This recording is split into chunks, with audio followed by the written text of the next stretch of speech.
I saw you last year at the Westbeth space. Is that true? Is that deep? Oh, that's where you are now. Yes, it is. Ah, it's a mysterious room. It was very Yeah, strange. I know. So, why don't we just jump in? Uh, Hello, Lisa. Hello, Lena. Um, Friday Night Rat Catchers is the work that you'll be bringing to us very soon. That's quite Yeah. a title. We'll get to that.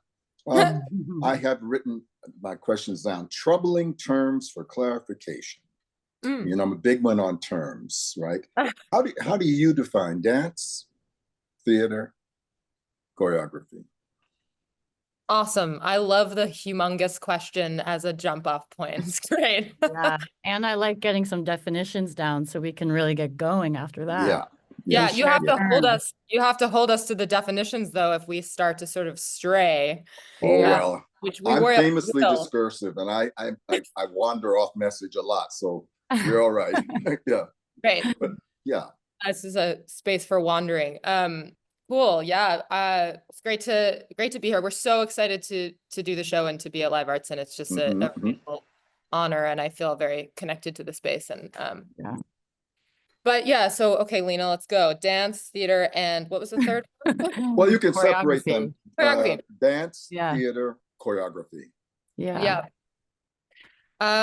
It's something we talk about and constantly, and if we're not talking about it, we're encountering it. The difference and the sort of the collision points. I think that dance is a body-based form that is released from sort of the confines of language and the clarity that language brings in its bag. Dance is always, I've always cherished it, you know, as Lena and I are both trained dancers as our whole lives. And it carries with it the information without needing the explanation. And I always say, or I always feel when I question dance, the return to this thing of that information is held inside of the container of dance that cannot be communicated with another thing. So like, there's just nothing, if you watch a person dance, be it on a stage or anywhere or on the street, you're receiving information from them that there is no other way to receive. So I think that's what it is for me. Mm. Yeah. It's funny. I feel like this question is even causing like a frustration in me because it feels like the need to define them is something that we also come up against quite often. And even though I said I'm excited to define it, it is frustrating because there is a sense that we are trying to trouble that those categories exist or that they need to be separated as much as they are.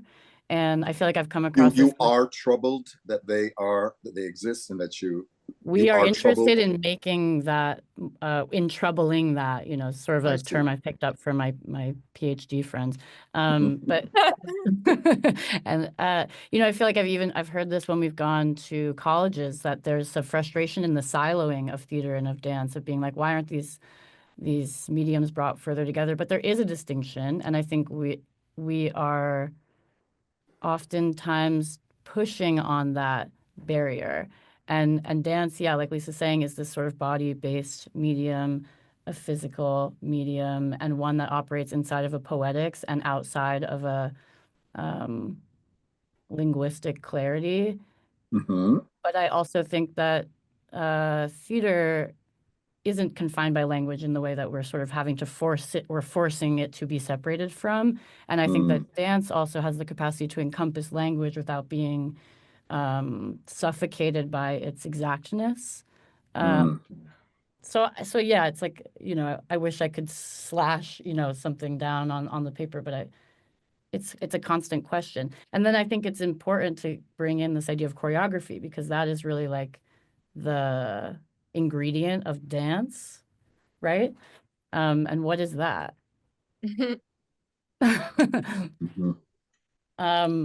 I'm curious what you would think, Lisa, what you would say.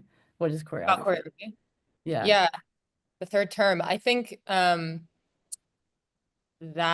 you know, when we started working on this show, me and Lena were like, what do we want to get for ourselves as artists from this process, if anything, besides a piece of work? And for me, I one of the things is like I fully stepping into my role as choreographer. I've always sort of danced around that as the word for me, and even No though pun I've been intended. no, even though I've been choreographing dances in the cheesiest way possible, like since I was a child, and I begged my early teachers to let me make dances to Radiohead songs, and you often feel stifled by the thing that you are the most. And I think that choreographer has always felt like annoying because it means that I'm squarely in the dance field, but I think I'm interested in being a choreographer who is squarely not inside of just the dance field, who choreographically inside of performance. And I think choreography is, for me, about specificity, and that is something that I cherish, and that is the anchor in making always. It's like, I don't know what I'm doing ever, but I will be specific about it. And choreography is a beautiful tool for that. Okay, well, what's my arm doing? Well, at least I know. Right. Yeah. And Right. I think as we have discovered in this show particularly, like while there is language in the show, and oftentimes there is, and this sense of like choreographing the language, like spatializing things in the room feels like like there's the choreography of like literally what's my arm doing, and then there's the choreography of spatial relationships throughout the whole show, and that includes language, and that includes prop, and that includes set, and that includes body. So it's And also that's kind of why I think, and I appreciate that. I think many of us have, I wouldn't say abandoned the idea of choreography, but, or even being choreographers or dance makers. I say that I'm an artist that organizes space and time and things, and therefore you can choose to make of that as you will. But um, theater, I think you maybe have. You want to punt that? Was it punt that one, or you want to talk No, about? no. Yeah. Yeah, I think that for me, I am I love theater most of all in a way, but I often don't love plays. My love is for performance by excellent performers, who are theatricalizing experience and making something with a lot of tension and high stakes, and oftentimes written plays on a page don't accomplish that, in my opinion. Some of them, of course, do. Yes, I'm going to see The Streetcar Named Desire with Paul Mescal at BAM, and I'm excited about it, but it's a splurge. But yeah, I think theater is a word that sort of allows for an existence on stage that can take so many shapes. And yeah, it's tricky. This one's tricky because we're not performance artists. That's a training that I don't think I have even. And we're also not trained actors. But we are interested in performance as the modality, as the tool ultimately. And I think theater once sort of like means like you better be making stuff happen on the stage. And in sort of didn't think I was actually going to say this, but like entertainment is a word that means like for me generosity, like and not that dance isn't generous, but dance can often sort of like be a little bit more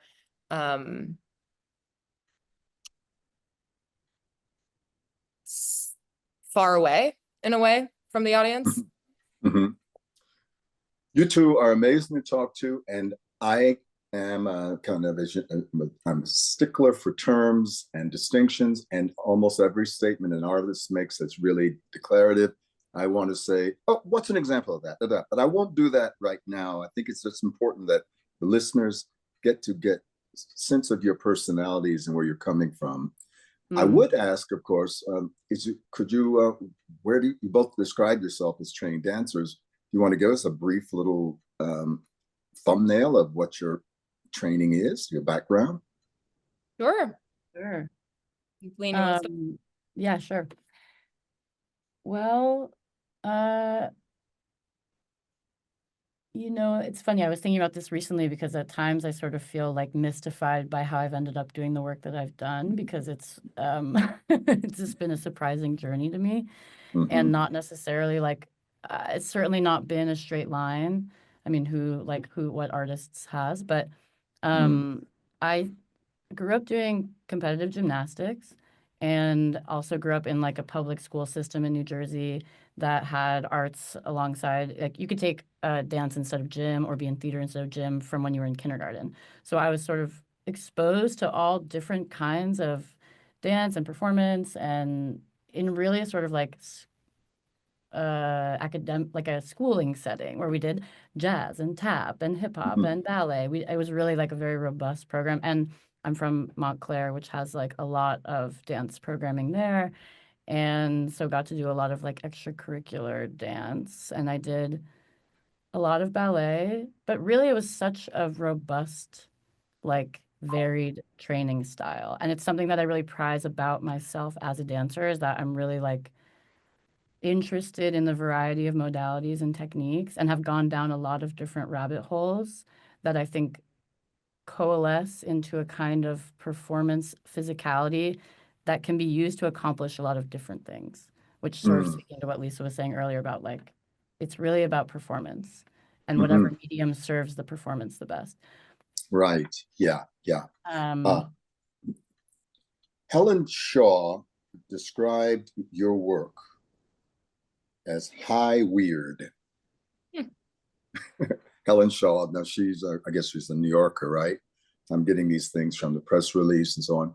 What do you think, what's she mean by high weird? And it's not the only place I've seen it written about you too. It's almost like a badge of honor, high weird. What's high weird? Yeah, we do feel honored and we love Helen and has been so awesome in sort of giving us language. It's a gift to receive language from someone that's their craft. And she's an amazing writer.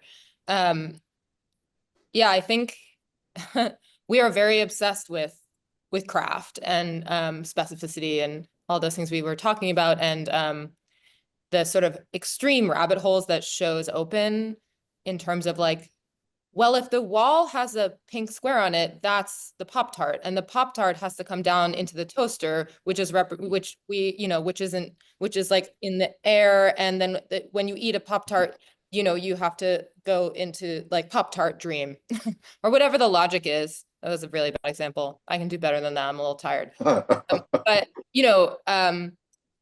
and those are weird things. Ideas, or I don't even want to use the word ideas, like the material lives inside of a space that often is sort of like outside of typical logic, but is we're very fastidious about how we make it. And so maybe the high is about the high art, although like obviously those are questions that I don't know if we agree. I mean, I think high art, of course, Helen is certainly probably very critical of those terms, and we exist in, I mean, like the room I'm in right now has been home to many artists who make low art in the right way, like art that isn't meant for packaging and selling.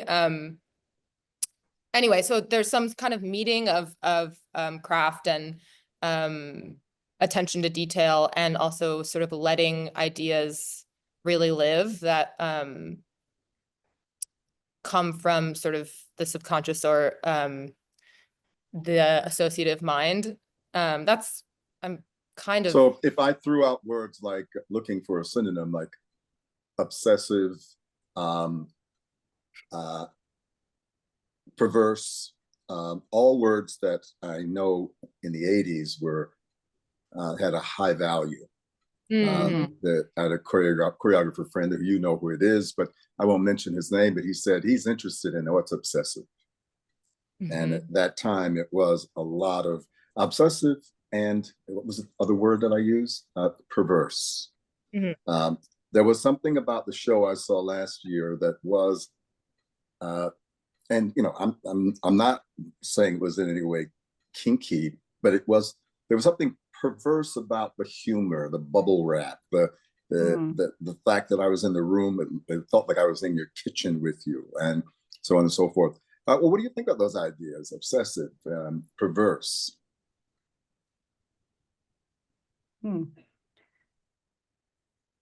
I mean, the perversity is an interesting like provocation for the work in the sense of its implication of the audience, that like your judgment of perversity sort of comes from yourself as a viewer. I don't think that we sort of set out to make a kind of perverse work, but we are very obsessed with the audience and their sense of attention to us, and wanting always to be sort of like in control of that level of tautness between us and them. So wanting to be able to control that. And I think that level of attention to your attention as an audience member is a little perverse. And it's not casual at all, and it is quite obsessive. But I'm not totally sure what you mean, what the work being obsessive means. Well, I think there was something that Lisa was saying about attention to detail, and that seems to be like part of the I wouldn't say formula, but isn't that an engine? If we do this, we have to do this, and consistency and so on. That's how I heard it. Yeah. Well, there's definitely an obsession with our own logic. Like, I mean, you know what it's like to be in a rehearsal room where you're talking about sections and we're like, okay, well, so then the kissing section will go right into the bubble wrap, which goes down into the goo zone where the vulture flies in. And that really means something to us. Each one of those things, the Pop-Tart going into the toaster, really has a meaning. And I think in order for the logic to amount to meaning beyond our own dyad brain, requires us to be obsessed with it so that we can do this thing that Lisa's talking about, which is be generous with the entertainment, with the offering. Well, now another quote: physically demanding choreography bridges dance and theater. And then I'm asking what is meant by that. Maybe you've already talked about that. Physically demanding choreography bridges dance and theater. Yeah, I think that we're interested in like heightened states. And one of those is like really hard work, I guess. And bringing the body into like a vibration that it isn't at normally, and dance is really great for that. And so you access states of being, or I think if we're doing it right, being very physical, pushing the body towards work, accesses a state, which I know, of course, you know this very well, and I think that is theatrical. I think that is a theatrical way of existing on a stage, in a very sort of like from an inner place, like it sort of comes from this motor that is just the body, which is ultimately like the most shared experience. Although that's not true. We all obviously experience our bodies incredibly differently, but we all do have them. Yeah, and I think the bridge towards theater is sort of through dance, or through dance in a way. Like this is the tunnel, and a bridge. Wait, love your gestures. You gotta fix that one. Yeah, maybe you should take this one over from me. Well, no, I think that it's funny. I'll first just say this is such a pleasure to actually be pushed on what we mean when we say these things, because there's so much. You write this language because you need to, because someone has a program, because someone's asking what's about. I know what you mean. Yeah. You know what I'm saying. And you really, we actually did spend a lot of time thinking about what those words are to us, but not to another person, or not to someone to really have to communicate. Like we did it with each other. There's a sense of understanding. So I'm just saying this is quite fun. But the bridge thing, I think, like, we were truly in the studio yesterday working on the show, and we were working on a duet and trying to, I think something that we borrow from theater often, that maybe dancers and choreographers are less inclined to from the jump is character and prop and you know, yeah, material, like items, like, you know, and we were trying to bring those into the duet like pretty early on, and then we had to stop ourselves and say no, like we have to put our ear to the material. That's a Lisa phrase I'm stealing. Put our ear to the choreography and see what it's saying to us, which could lead us to eventually having, you know, a little pencil skirt on and a hat, because it's truly within the material. But it's really trying to walk the bridge from dance into some more like into a less abstract context. You know, it's interesting. I would have loved to have seen you in conversation with Pina Bausch, because I have here, is this another permutation of the notion of dance theater? And, you know, that came very much into vogue during the 80s, I think. This wasn't the first time, but Alvin Ailey was calling his work back in the 70s, American theater. Yeah, he was calling it dance theater already. And, you know, it's very different than what you do. So what do you think about that? A permutation of dance theater. Does that have any meaning to you, first of all, dance theater? And how do you understand it in this way? Or do you understand it this way? It does have a meaning. And I think we've sort of pushed aside being like, that's what we do, because it's something that exists and has a lot of connotations, historical, and like all the things that you just said, and wanting to be like, no, we're not sure if that's the right one still. But I mean, which is your right, right. Correct. Yeah. Right. Yeah. To not know, and also for it to be changing with every project, even. Because each project is so responsive to so many things. But there is a sense of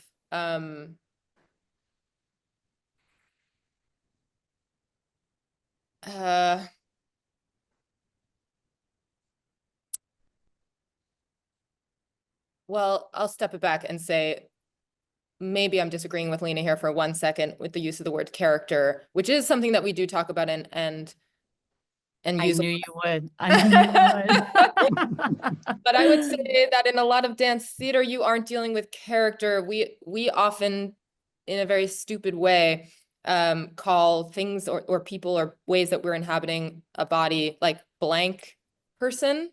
So we'll be like, oh, it's like, you know, lipstick person, or it's caffeinated person. And in that way, it sort of entertains this idea that it's enough to be this sort of physical existence on stage with specific things that you're doing that carry meaning, that are unordinary.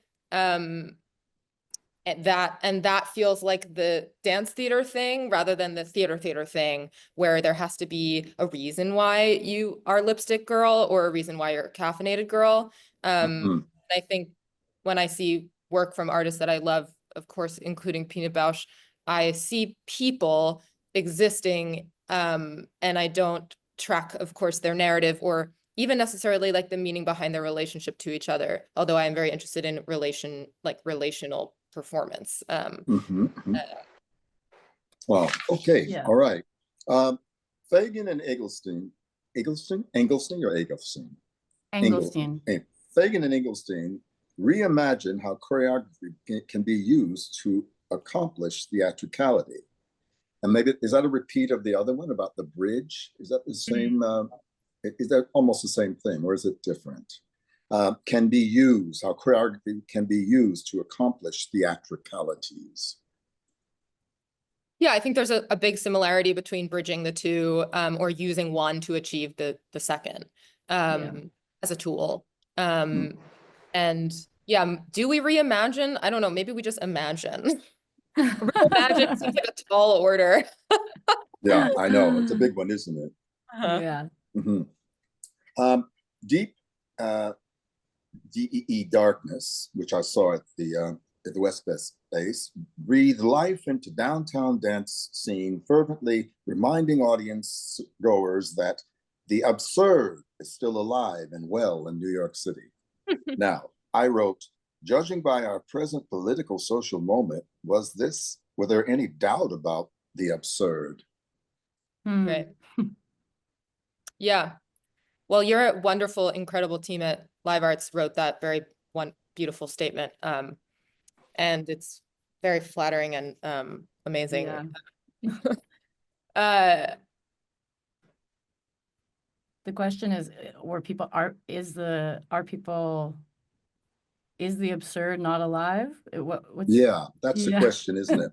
I assume that we live in the absurd, but there is, but you have purchase on it. You're approaching it from a particular point of view. This is abuse, the absurd. Mm-hmm.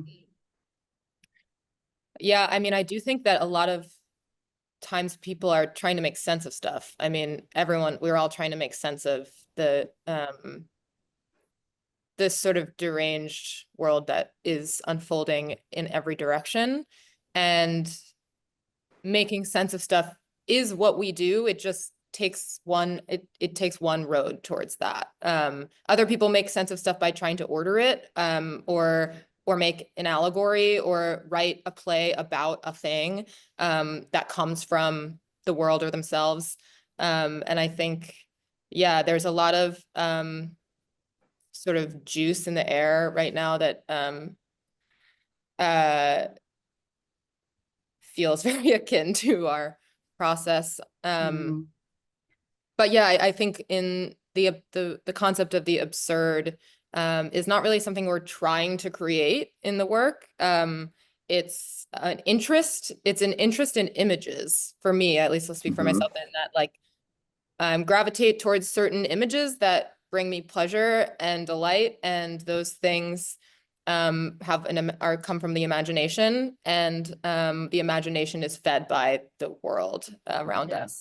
And when I saw your work last year, and I must admit that was the first work of yours I'd actually seen. I'd seen videos and so on, but I was initially thinking to myself, Dada never dies. And now, and I took that as a kind of a problem, actually. And because I go back to 1919,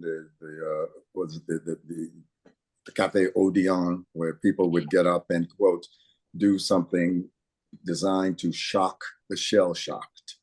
So that's what Dada was. People who were, with a wink and a grimace or whatever, saying, in a way, fuck you. Are you guys in the business of shocking the shell-shocked?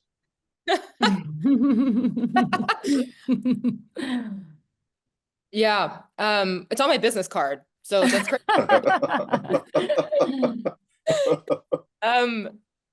I think that shock value is not something that we're in the business of. Trying to shock people.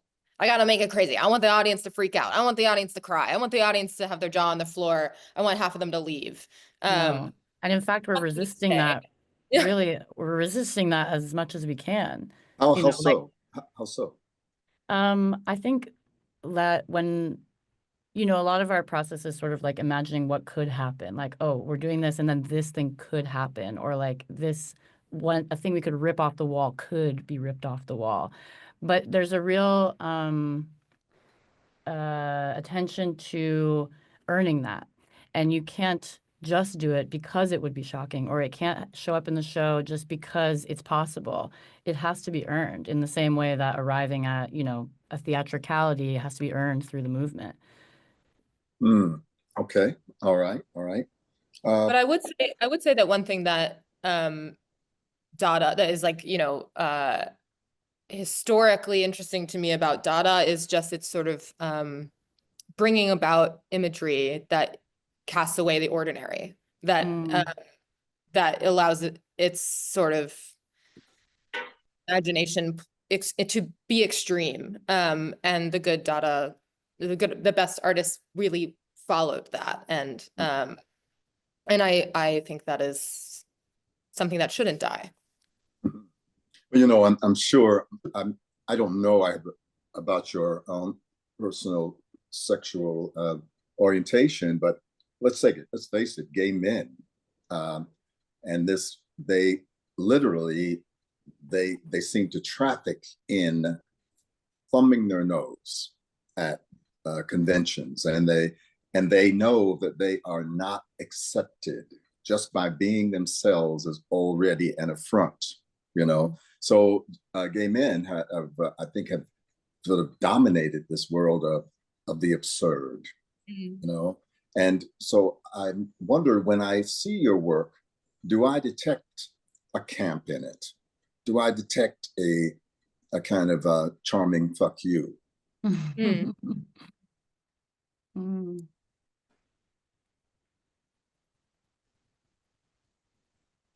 Well,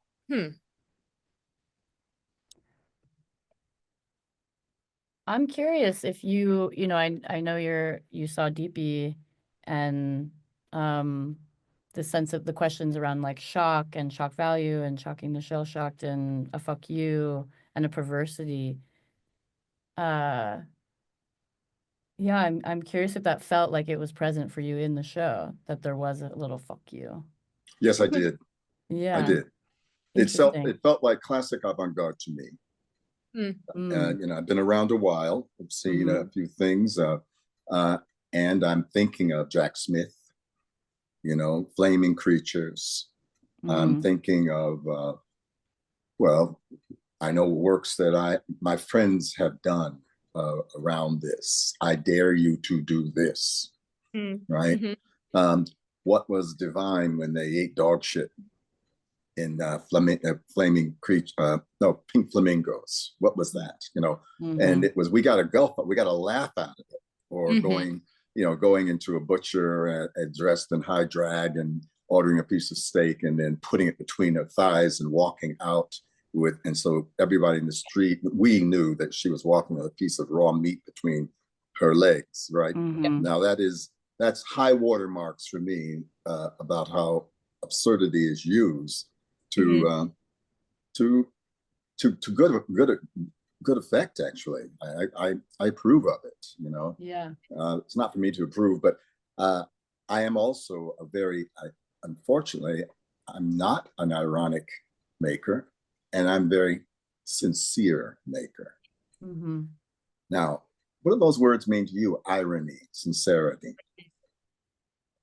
yeah, I think, well, to take it back a couple steps and then approach what you just asked, about the fuck you, I think that we are really interested in pushing things as far as they can go, or pushing them really hard, at least, and not letting them dissipate, or following something that, you know, a thread or a seed that might feel so minuscule, and letting it sort of become monumental, and just building worlds around something that's of interest, and just really pushing and relentlessly building something around these images, or sort of seed ideas. And so maybe that sort of like insistence on continuing or staying in something can feel a little bit like a fuck you. But I think for us, we hope that we are putting ourselves on the line, that there's never a feeling of the audience being like, I feel, that the audience saying, I feel uncomfortable. I am being used simply for my presence. You know, we really, most importantly, like honor and respect the time that audience gives us to look at us. I mean, that's insane. And so the energy for us as makers is never fuck you. It's always thank you. Thank you for being here and for watching this. And hoping if they feel fuck you, or they feel like the pressing goes too far, that they would leave. And that yeah. So I just wanted to address the fuck you feeling. No, and I think that's fine. You realize, of course, that some of us got the memo that even for me to look at your two cisgendered bodies on stage, I am already burdened with a gaze. I don't need to tell you about this. I know and I've got to take responsibility for that gaze. So you might not be saying fuck you, but you are asking me to I always say this to people: what should an audience take away from it? I said, well, watch yourself watching. And that is what I felt in your performance. As I was, well, why is this moment funny? Why is this bothersome to me? Or what's going on? And I have to get in there with you. That's what I think a well-educated artist for new work, or work that's striving to break new ground, that's a gift that they have to bring to the performance. So it may not be what you're doing, but sometimes, well, I don't think I can improve on what I'm saying.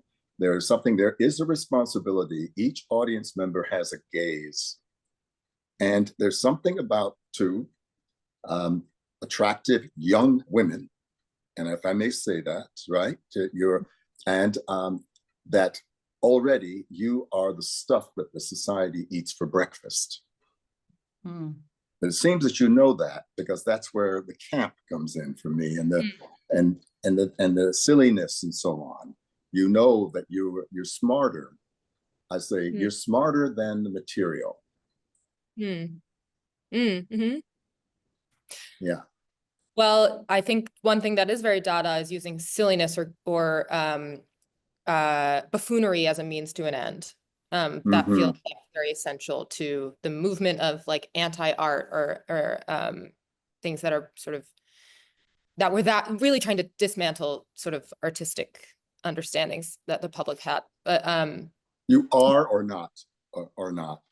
We are trying to use buffoonery, silliness, playfulness is really the word that I kind of hate the word silly, because it's for children.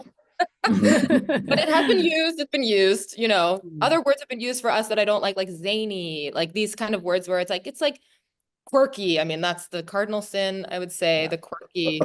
But what don't you like about those words, though? They're humanizing. It sounds like you don't want to like say fuck you, push people away. You want to embrace them. People want to have a good time. I think your shows have the reputation of being something that's going to be smart, but you're going to have a good time. I mean, so why would you not like silly or frivolous or silly or quirky? Quirky, zany? Yeah, not frivolous, quirky. I feel like, I mean, Lisa, I will speak to a little bit, and yeah, I think. Wait, you or me? You. Go ahead. Silly and quirky feel like they're reserved for cuteness, which is a very sort of like feminized state of being.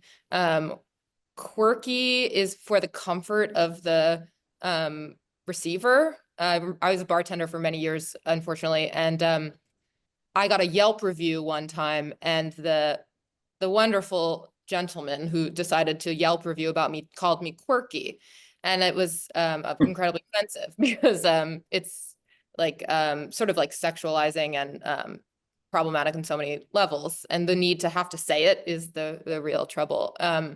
But yeah, their words sort of used to communicate something that's quite light and for doesn't have much depth, I would say. Yeah, that's the only thing I would add. I mean, I do think there's a gendered component to things like zany, where you're like, that's a word for like a wacky woman, you know? And I think that feels, yeah, like it plays on the kind of cuteness or the femininity in a way that's maybe runs counter to what the work is trying to do and what we're trying to do. And yeah, I think to the depth piece, like silliness, there's sort of like a lightness to it that it's actually quite hard to accomplish humor inside of the work, like inside of dance and inside of this realm of like dance theater dance, the bridge that we're making. Humor is hard won, and it's important because it also does sort of run alongside or soften or offer another edge than this kind of provocative nature that yeah, it feels like, no, we really worked for that. Well, I know what you mean, and I can approach it as a Black person and as a gay person. As a Black person, you say, "Oh, it was so natural." Mm, They were so naturally expressive.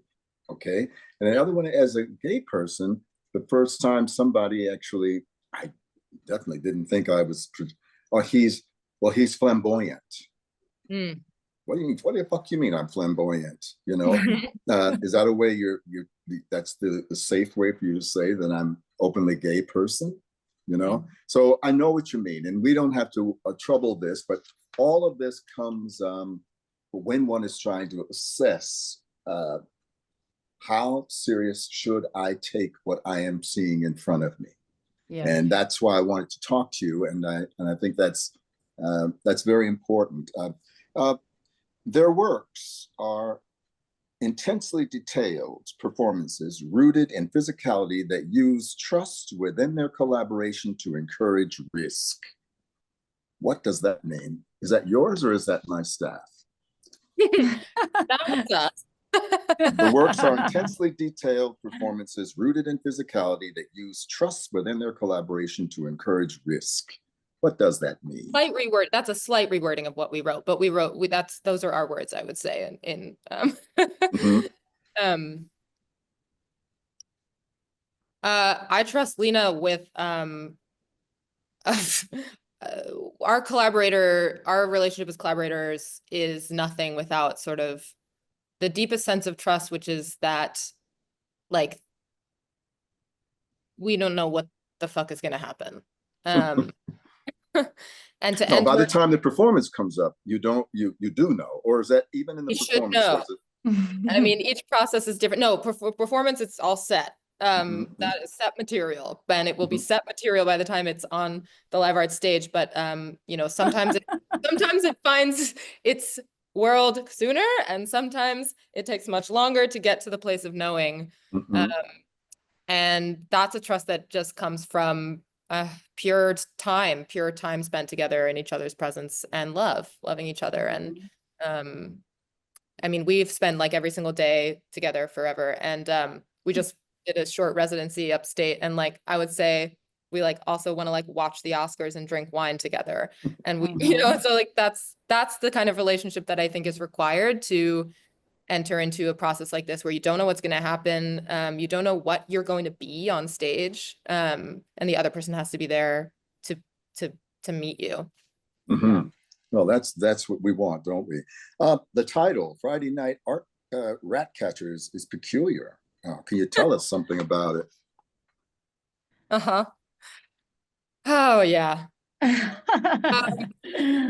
want me to take this because it is sort of like my burden to bear a little bit. Yes, but I will say that when, the title came up first, I was like, fuck yeah, this is awesome. I want this to be our cross to bear, and have waffled on it over many months, but have re-arrived at a place of, this is the show that we are making. But I'll let you speak more about it. Yeah, it came from, I was just reading this piece by Bernard Marie Coltez, who is French playwright. And it's just this like very long monologue, about 26 pages, called Night Just Right. Before. And it's pulled from that, although not verbatim. And it just sung to me. Like I talk with a lot of my friends, the artists in my life who I like love and respect so deeply, and we all sort of share this weird thing where it's like sometimes you just pluck something out and it just sings, and it just is the thing you're doing, and you have no idea why, and it just is, and you have to trust it. Mm-hmm. And I think that for me often comes from reading and words. Like I'll just like something will just reverberate. And I've learned over many, many, many arduous years of mistrust that I just have to listen to it. Mm-hmm. And it is wrong sometimes. It's not like foolproof. Well, so a rat catcher. I mean, I'm being too specific. I mean, Friday night rat catcher. First of all, why Friday night? And what do we mean by a rat catcher? It sounds like a Victorian put down. Yes. It's another good title, Victorian Put Down. Yeah. Yeah, Friday night is the most evocative night. Friday night means so much. It means potential. It means the coming of a weekend. It means the coming of some kind of thing you've been waiting for. It means potential, possibility, fun. Rat catchers is something that is impossible to accomplish. That's pointless to attempt. That's disgusting to behold. And so I was just interested in this sort of contradiction of those things at first. And this sort of like eternal quality to catching rats, to having to go out on, oh, there's rats on my block, I'm going to catch them all. And this sort of like ridiculous human it's futility, a kind of futility. But is it a necessary futility? I mean, rats are a problem. Somebody's got to catch those suckers, right? So is it a necessary futility? No, because I think rats have a perfect should be allowed to exist as well. Well, you're one of those, huh? I mean, pestilence is real. I don't believe that we should be spreading, disease, but it's not really about that feeling. It's more about this sort of this belief, this thing of and in the book, or in the play monologue, the character is sort of this quite what's the word I'm looking for? Dreadful man who's just mad at the world. There's just rage at the world. Everyone's wronged me. He's just upset with the world, and and that's the kind of guy who might think that he could actually catch all the rats. With his power combined with his intellect, and the sort of impossibility. Of course, it is impossible, but the character sort of makes me think of somebody who would believe that he could do it. Okay. Yeah. And it's a great title.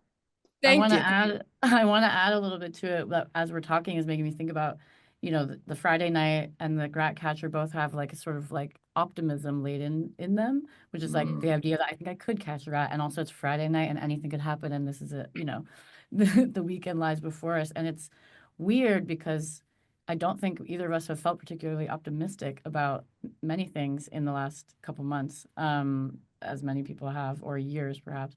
And and yet the piece that we're making, I think, is insisting on a sense of optimism, or at least resisting a deep nihilism, which I think is a kind of a feat right now.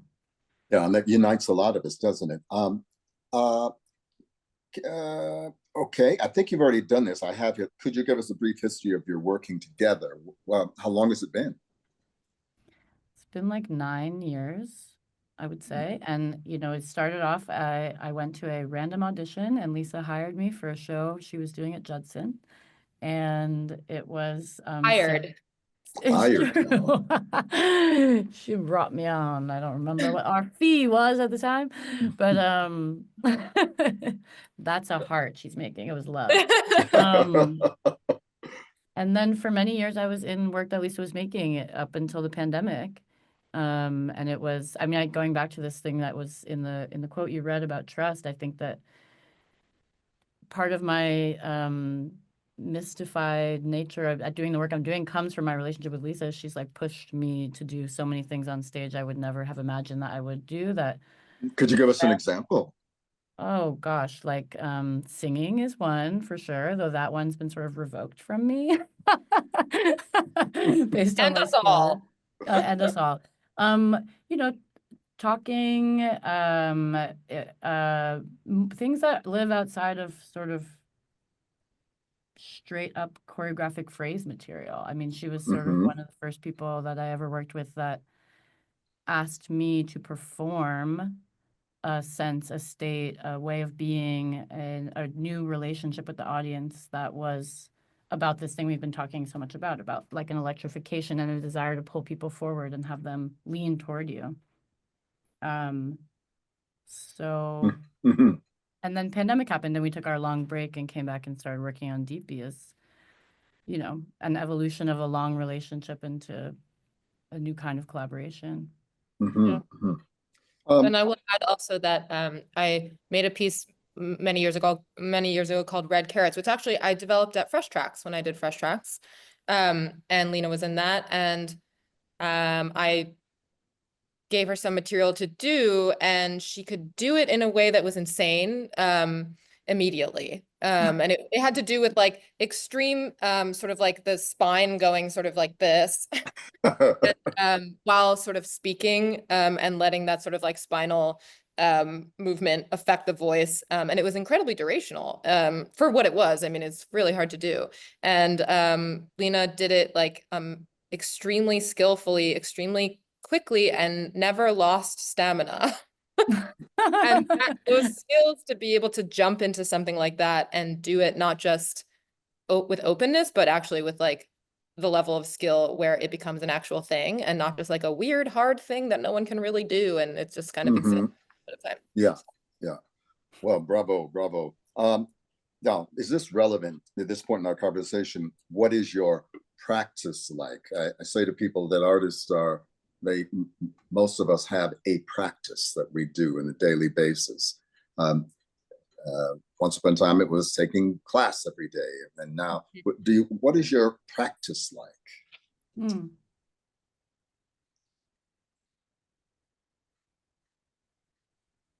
We rehearse a lot. We're relentless about rehearsing because I think we both love it, even though it can be torture. Even though it can be what now? Torture. Torture. Yes, that I can understand. Yeah. I think that rehearsal is so precious, and I can't believe how lucky I am to be able to go to rehearsal and work with people who I love and respect so much, and be like, yeah, let's work on the burger ordering section for 5 hours. So our practice is just a lot of playing with the people in the room, namely each other.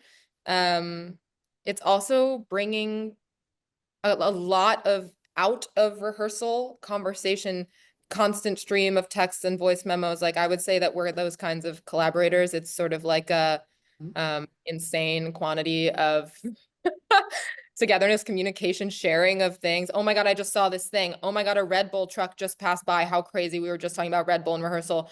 Oh, I'm sending you a photo of a thing that someone was reading on the subway that I like secretly zoomed in. I think speaking of too obsessive, I mean, especially once a show is drawing near and you're making material and the show starts to sort of like show itself through the material. Like, oh, I think it's coming.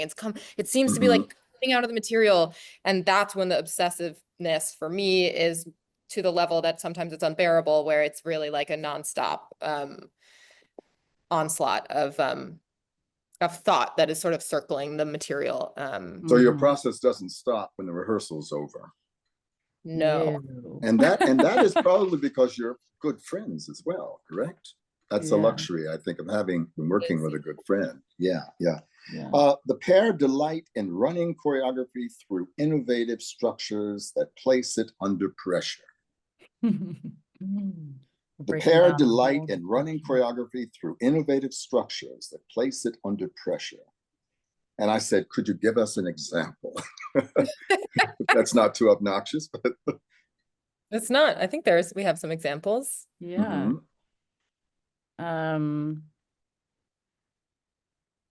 Well, here's one that's really obvious. Or Lena, you go. I don't know. I had some material recently, and maybe I hope this isn't a spoiler, but I don't think it will be. But I had some material, and then the add-on was sort of, while you're doing that, can you try to open a box and then get your AirPods out of the box and then get your AirPods in your ears while you're doing this incredibly physical thing, which is a very small structure, but it is sort of placed on top of a thing that exists. And then the two things together create a sort of third meaning to what we're looking at. That's a good example. Yeah. That's, I understand. Any, Lisa, do you have one? Yeah, there's the work that was made by us and many other people called a long title, 1-800-3592-113-592. There was a section in which the dancers were just carrying heavy boards on their heads. So it's a very obvious one. But, you know, as soon as you do something to the body, changes everything about how it moves. And I'm personally incredibly obsessed with that. I love to sort of be like, I have to abide by the law of what is happening to me. I can't, and you have, if it's real, it's real. If I'm carrying something heavy on my head, there's a lot of things that can't happen. Can't move fast, can't tap dance, unless, you know, some of us maybe could in that group. But and I love this constraint, and I think that's the place it under pressure sort of thing of you gotta, this is an Eileen Pasloff thing, one of my mentors of many years ago. You can never turn your nose up at the work.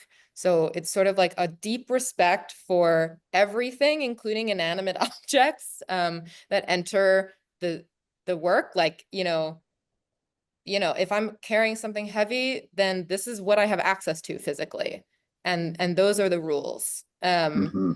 And so I think constraint and rules, those are sort of similar. Yeah, I think that's quite eloquent, actually.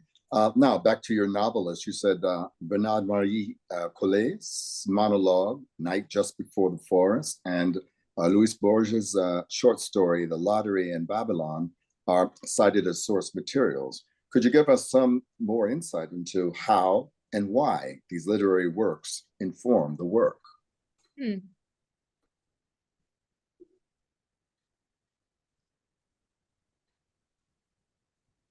I was initially drawn to the Coltez piece because it is just incredibly kinetic. There's almost no punctuation. And it is basically the portrait of a person like running in the rain. It's very, I just really I loved it, and I also kind of hated it. It's kind of terrible and disgusting, and but I was drawn into it. And I became sort of obsessed with just like, can we make something that's like sprinting on stage without leaving the theater? That's the feeling of sprinting, preferably through rain. And that feeling that is so present in that piece, I just wanted to see if it was possible. And I don't know if it is, but we're certainly going to try. And then the Borges piece, I love his work, and it is certainly sort of operating in a surrealism, a sort of like non-logic logic or inordinary logic, and that work sort of being about a world in which the way that things happened is determined by a company, and the people of the world are so entrenched in this lottery system that they forget that there is a lottery over time. I was just incredibly interested in that and freaked out by that. And that is our world, I think, in a lot of ways, or it's supposed to be. We're supposed to become numb to the systems that control us, so that we just think it's us, or we think it's just the way it is. So yeah. Yeah, that's good. That's good. Just a quick, what do you do other than make your work? What do you love to do? I see you're a reader. Are you a reader? Are you music people? Are you foodies? What do you do? Oh, that's fun. I mean, we're both big readers, and we both bring a lot of our reading inspiration, imagery into the rehearsal room. And I know we're both big, like we both, or I'll just speak for myself. I see a lot of work. I take a lot of dance class. I'm in a lot of community with other dancers, choreographers, makers, theater people, and I love to talk to them. I mean, when you were asking earlier, what's your practice? I was like, yes, our practice of rehearsal and making a show is that, but a real like personal practice is truly being in conversation and being in community with the other people who are struggling to make, trying to like nurture their little ideas and their big ideas and their practices. And I mean, over the past couple of years, that feels like what my practice is more so than even class or training in that way. So you're And listening in. You're listening into the world. You're sort of listening. yeah, Engaged, maybe. Engaged or listening. listening, engaged, and partaking in the struggle to understand what we're doing here. And Oh, it's who is the we in that sentence? You mean these two artists working in a particular form in Manhattan, or the we, which is the country that we're in right now, or the we, which is the world? Who is the we that we're involved in, trying to understand what we're doing? I think it depends who I'm in conversation with. Mm-hmm. I think when I'm talking with other artists, it's the we. What are we doing here in the attempt to make work, or to live the life as an artist? And that oftentimes, and in the best conversations, bridges into the what are we doing here as a society, and what are we doing here as a world, and how does this thing that we're doing, which is struggling to make work and live this life, feed into that other one. Right. How does Marianne Rendon. find place in this work? Yeah, we're so lucky to work with her. It's crazy. I mean, she's so amazing. She's a friend of mine from way back when. And she was just really open to not knowing what her role would be. She's a trained actor. She's an amazing actor. We met at Bard when I was in undergrad. She went to Juilliard for her master's. She's just super down. And we were really excited to work with someone who is so skilled as an actor working with us. We were like, we don't know how this is going to work, because we don't really know how. I mean, I've worked with many actors, but as a choreographer. Yeah, so she's been sort of in the room with us doing a lot of improvising with us, which is very generous improvising. Just being like, okay, this is the prompt, 20 minutes, go. And so that's super brave and cool. Jumping into the unknown with us. I mean, we started the show truly just being like, we couldn't be like, do you want to be in this work with us? It's sort of about this, and it's kind of like this already. We were literally like, we have no idea what it's going to be. Do you want to do that? And she said yes. So, yeah, she really, she's been working with us, sporadically, but pretty consistently. Well, that's always great, isn't it? Now, what about Italian pop music? Totally. It's so good. I don't know. I'm Italian, so I have I guess maybe just a deep affinity for the just pure cheesiness of a lot of the music. A lot of times when I visit my family, they're always listening to American pop music, and I'm just like, I just really I mean, these are old songs that we're sort of interested in, but I don't know, there's maybe just something that speaks to my It's a kind of a nostalgia. Definitely a nostalgia. Absolutely. Yes. Is your experience the same, Lena? Of the Italian pop music? Yes. Well, I'm not Italian, and I don't have Italian family, unfortunately. Yeah, I mean, I think my experience of it when it is brought into the rehearsal room and we're dancing to it is like, it's electric. It's perfect. It makes you want to dance. And oftentimes I think it's something we struggle with, is really getting into the dancing. Yes. And it's the motor, it can turn. We have a term called the JOD, which is the joy of dance. And it's often something we're trying to access. And Italian pop can really help get you there. Right. Yes. And when it hits, it's a beautiful thing. It's hard to describe, isn't it? Last year's Deep Darkness that served to be that seemed to be an extreme adaptation to its site.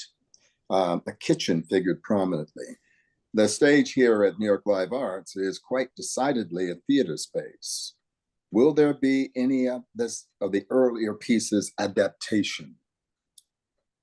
First of all, that place I was in felt like it could have been someone's home, or there was a kitchen. There was Yes, For the exactly. viewers who will watch on YouTube later. For the viewers. Right. So, well, what about this adaptation? And you would say that you adapted it for the performance. Well, we made it here. And so it sort of grafted itself into the space in a really seamless way. The space is very small. And so really using every inch of it just as simply pragmatic at some point. And although it's limited by architecture for sure, and it has very, very low ceilings, and Mhm. our amazing genius lighting designer, Masha Simring, who's the best lighting designer in town, she made it look amazing, even though like I can like touch the ceiling. So Right. Yeah. but Lena, do you want to talk about Yeah. how we change The how space, yeah. the environment. Of like, will we see some of that adaptation grafting at Nyla? It's another Or- way of asking how important is here's an old-fashioned term, the decor. Yes. Yeah. How important is it? Yeah, I say, I mean, honestly, it was something that we struggled with at different points in this process, was the sort of cleanliness of the Nyla space. I think we both are very excited by solving the problems of nooks and crannies and of like strange decor, and that those things like they're evocative. Oh, what can you do over there by the weird, sort of falling down ceiling area that when you light it in this way makes this thing. The Nyla space is so clean. And so, yeah, I remember at some point we were talking about how to juxtapose that, how to bring some grit into such a sort of like clean space. And I think we have an amazing set designer for this show, Jian Zhang, and she's really helping to, I mean, we've worked with her a lot to sort of give ourselves some nooks and crannies to work with. You create them, in other words, huh? Yeah. What else can you share about your collaborators and your way of working together? Anything else you seem to hold them in very high regard, which is beautiful to see. But what else would you share about that, your collaborators and your way of working together? I mean, it's just such a privilege to work with such brilliant artists. Like the people that we work with, like they bring so much to the table. It's not just like, and then you press play on your QLab. Like it's really it's art. They are artists and they are incredibly skilled at making art, and they have technical skills. But so yeah, I mean, I think work is successful when it's the kind of people who can just like sit in rehearsal and watch and just be like, huh, what if you guys did that? And like those are the kind of collaborators that really that we love working with. It's not even like someone who's like tapping away, making their big idea happen. It's really just like playing in the material with us, even if it's like not even related to their department, like and that it's really like a sort of like exchange of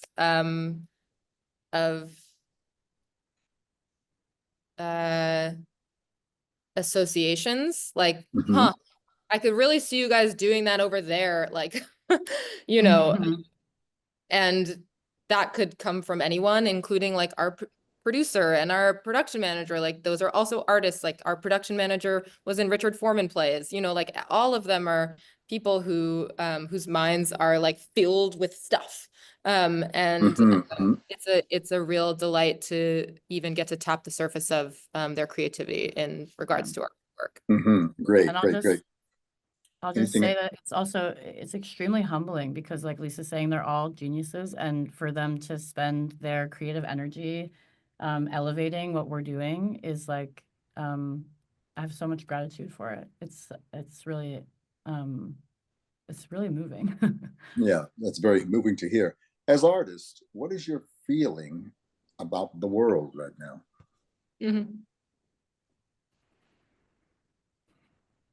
I've definitely been struggling to stay positive. It comes into the rehearsal room for sure. And every corner of our lives, I would say.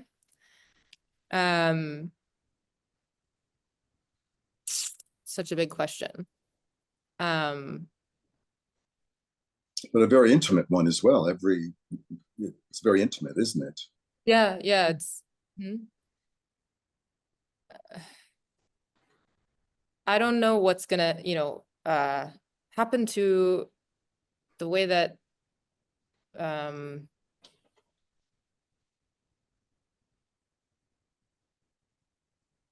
we relate to each other. I'm afraid of siloing, that it would become like, okay, everyone who is like this get together because we're afraid. And that is just, a lot of people are like, oh my God, let's like the bunker, like the feeling of like, we need to go into a bunker because the world is exploding, is a very depressing feeling. Because yeah, I don't know. That's very generous. Lena, do you want to jump in there? How are you feeling about the world? Yeah. I was thinking about Dada this morning, and I'm thinking about a sort of movement that arose after World War I, and the sort of like reconfiguring of what was possible as humanity, and then having to respond inside it, like the response after that, and thinking about this time, which feels like again, a deep reconfiguring of what is possible, at least in America. That feels like very tumultuous to be inside of. And like Lisa's saying, like I have no predictions, and it's felt like both extremely sort of self-involved to work on work, and also like one of the more optimistic things I could do is to continue to be in like a creative space and creative relationships. And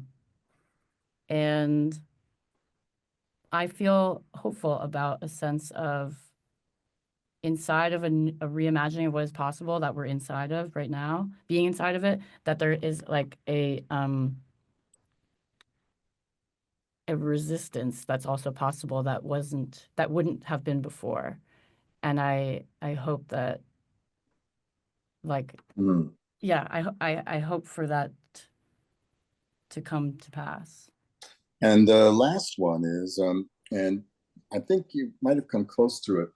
What is your feeling about your art form, our art form? It's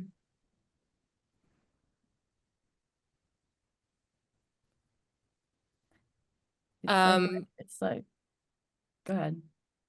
Well, I was just going to say that,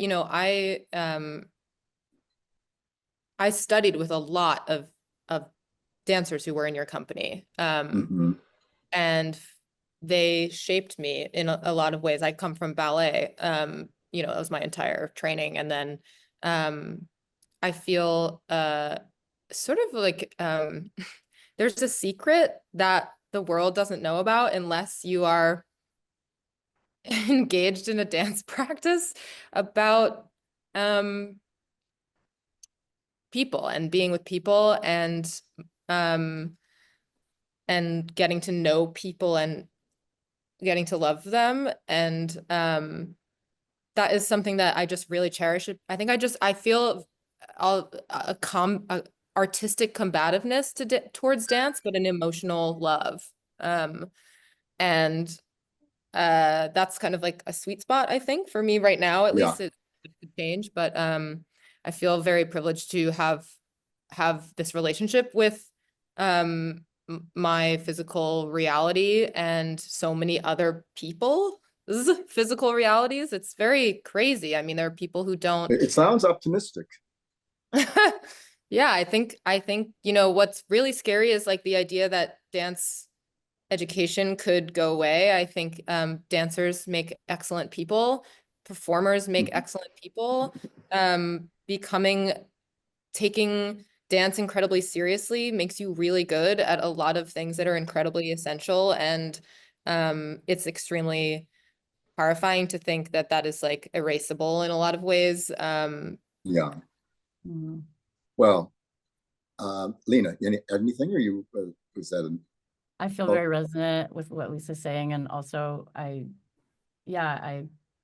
feel like I've been lucky to be around a lot of people, and that a lot of work is actually being made, and that there's a lot of community being built around dance right now. And I think it's the flip side of being a really scrappy medium, like sort of a you know, the unicorn or the problem child of the mediums, that there's always a scrappiness, and you really just need the room.